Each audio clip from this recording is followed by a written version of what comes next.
Hey Vivian. Hey Lincoln. So tonight I want to talk to you two about seeing Jesus in the book of Numbers, specifically Numbers chapter 5. So there have been times in my life where I've decided to read straight through the Bible, starting in Genesis, ending in Revelation. And I had a pretty okay time reading through Genesis. Most of it is pretty straightforward and easy to understand. Exodus, I had a more difficult time understanding some of the chapters. Like when you get towards the back half of it, dealing with some of the laws, it's a little harder to to pay attention. It's a little harder to follow. And then I get to a book like Leviticus or like Numbers, and it's just over my head. There's a lot there that I've had difficulty understanding right away. It takes a little bit more study. And actually, there have been times where I just kind of gave up and said, all right, well, I'm going to go read something in the New Testament because it's easier to understand. And so there are some books in the Bible that can be very intimidating. I think it's Acts 8, maybe Acts 9. We see an Ethiopian eunuch who's reading out of, I believe it's Isaiah, and he's confused. He has difficulty understanding what he's reading, and he needs help understanding what's there. The Apostle Peter talks about how there are some things in Paul's writings that are difficult to understand. So there are some tough passages in the Bible. Some of it is easy to understand. The gospel is very easy to grasp, but the more you study the gospel and the more that you study scripture, the more that you see, okay, there's some deep waters here, and there's some stuff that's very difficult to grasp. And that's been the case for me for books like Leviticus and Numbers. I've wrestled with understanding them. But when we understand that even those books point us to Jesus, that they teach us things about Jesus, they teach us things about our salvation, it helps us to make sense of these things a little bit more. And I think these verses are going to do that for you tonight. So I want to focus just on the first 3 verses of Numbers chapter 5. It says, "The Lord instructed Moses, command the Israelites," now by the way, that's not a suggestion, it's a command here. Command the Israelites to send away anyone from the camp who is afflicted with a skin disease, anyone who has a discharge, or anyone who is defiled because of a corpse. They didn't have modern medicine. They didn't have, shots or pills that you could take that would eradicate some of these diseases.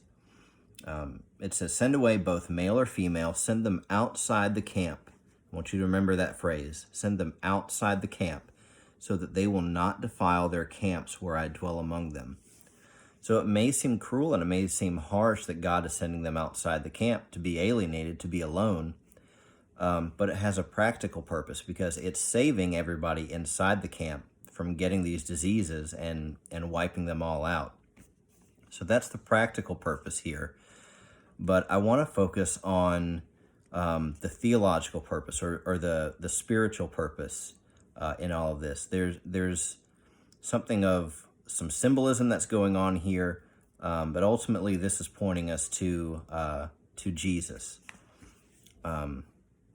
So I want to go from there. We're gonna put a pin in that, and then we're gonna go to Matthew chapter 8. Starting in verse 1, it says, when he, speaking of Jesus, when he came down from the mountain, large crowds followed him. Right away, a man with leprosy came up and knelt before him. Now, hold on here. This is one of these guys that need to be outside the camp. He's going to spread this disease. He's going to hurt some people here. He's going to defile them. They're no longer going to be cleansed. And there's a real, I can almost imagine that people around Jesus, there's a real fear that he's going to defile Jesus. He's getting a little too close for comfort here. But it says, right away, a man with leprosy came up and knelt before him, saying, Lord, if you are willing, you can make me clean.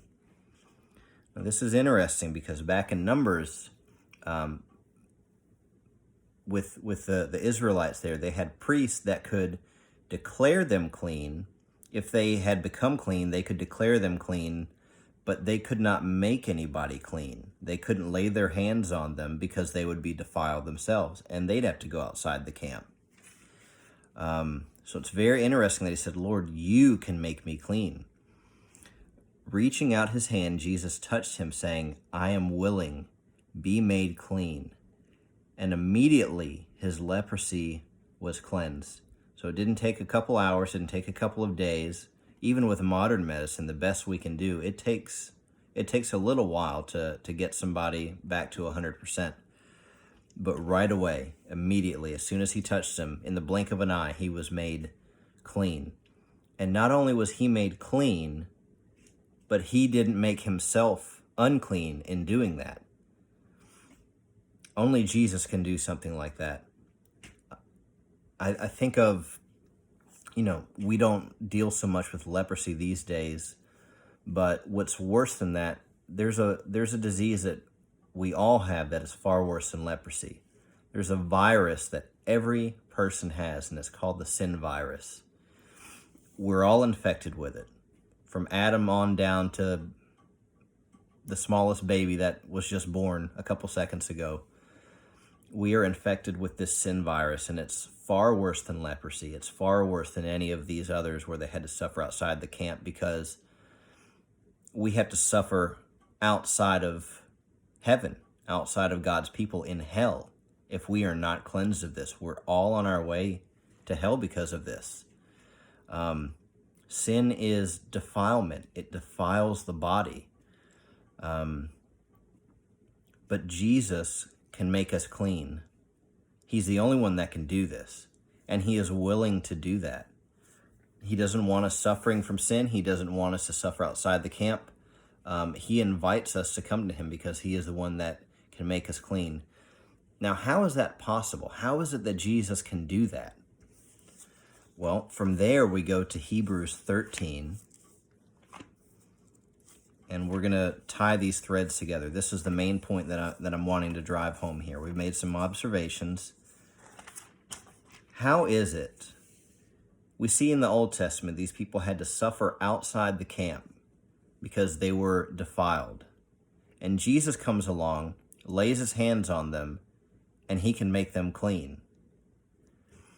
And he can take the sin that is in us and make us clean and bring us into a relationship with him and the Father, and we can spend eternity in heaven with him forever, enjoying his presence. How is it that he can do that? And I want to find the verse here. Give me just 1 second. It's been a while since I've read Hebrews 13. 1 second. Again, remember, this isn't something that I've studied beforehand. Okay, here it is.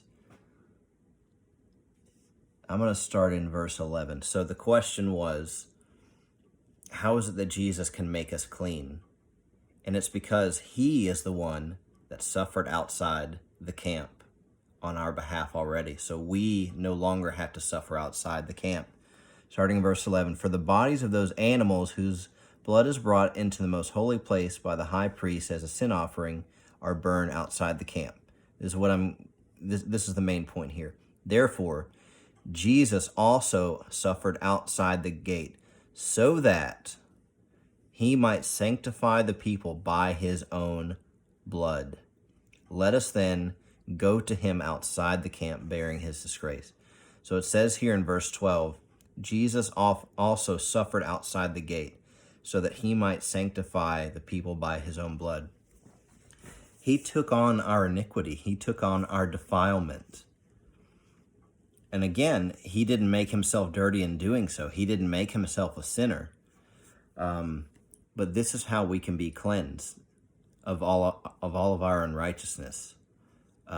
We're spiritual lepers, and he's the one that can cleanse us and bring us into a right relationship with the Father. So whatever sins you're dealing with, if there's anything that you think, no, Jesus can't forgive that, not that sin. Or if you're looking at somebody else and you think, that that sin over there, there's no way that person can be forgiven. Jesus can forgive it all. He can cleanse it all. He's able to, and he's willing. He invites us to come to him because he already suffered outside the camp. And so come to him. Whatever sin you're struggling with, whatever issues you have, even the things that you might think are too small for Jesus, it's not too small. He can cleanse you of all things. He can equip you to wage war against your sin. He can equip you for everything that he calls you to do. If he calls you to do something, he also equips you to do that. So that's tonight's video. That was Numbers. Hopefully that helps you to make a little more sense of some of the things in the Old Testament.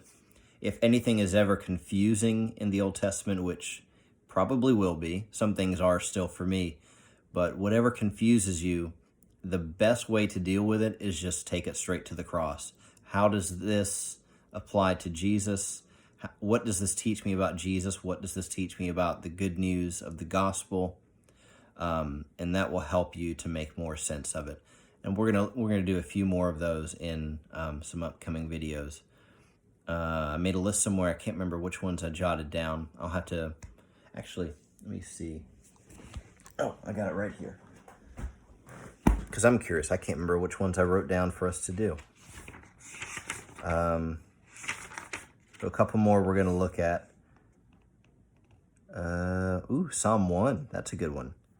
I have 4 more here for us. Psalm 1, 2 Samuel. We're going to talk about David a little bit. And Isaiah 5 and Isaiah 6. Ooh, that's a good one too. I love Isaiah 6. That's one of my favorite chapters in the entire Bible. So yeah, we got a few more of those, and I'm excited about that. Anyway, love you guys. Hope that video made sense.